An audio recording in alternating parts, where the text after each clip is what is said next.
afternoon, I'm Raylene Ramsey. This is your afternoon news fix for Wednesday, the 17th of January. An Auckland woman's pleaded guilty to infanticide in Auckland's High Court today. Her 15-week-old daughter was found dead in her Silverdale home in November of 2022. Thomas Rice has more. Emergency responders arrived after the mum called 111, saying she'd swallowed a toxic cleaning product and had killed her daughter.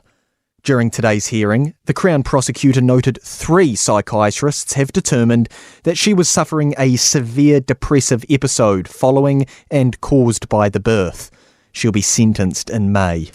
The Green Party is welcoming a new MP after Gauri's Garamans resigned over shoplifting allegations. Former Wellington Mayor Celia Wade-Brown is next on the list and will take her spot. Wade-Brown says it's not how she hoped to enter Parliament, but she's excited to get into advocating for climate action and protecting nature.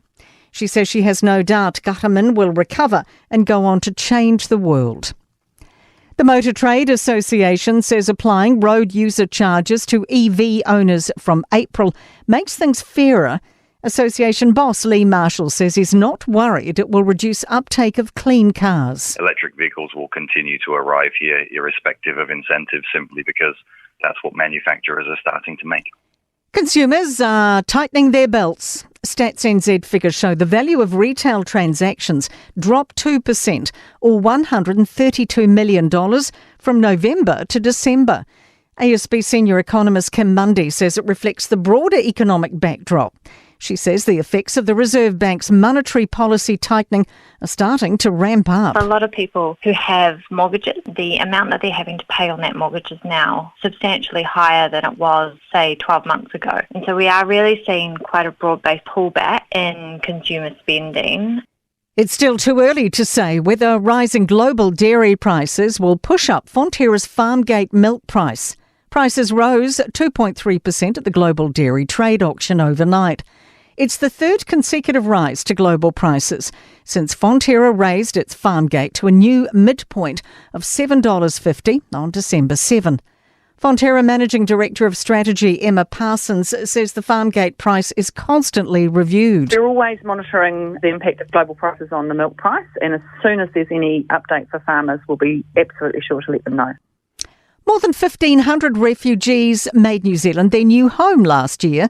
The Immigration Department celebrating its 2023 achievements, including welcoming refugees through the quota program.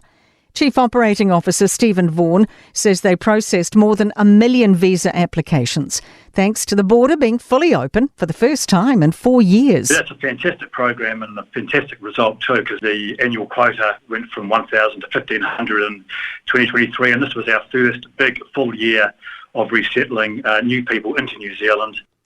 Into sport, and Finn Allen has posted the highest international T20 score by a New Zealander during the Black Caps' third T20 against Pakistan in Dunedin with a knock of 137. Women's 6 seed Ons Jabeur has been crushed by 16-year-old Meda Andreeva in the Australian Tennis Open's second round. The ANZ Premiership's annual pre-season tournament has been scrapped, with Australian side, the Queensland Firebirds, taking on 3 New Zealand teams in Otaki in March. I'm Raylene Ramsey, and that is your latest news fix. We'll be back with the next update tomorrow morning from the Newstalk ZB newsroom.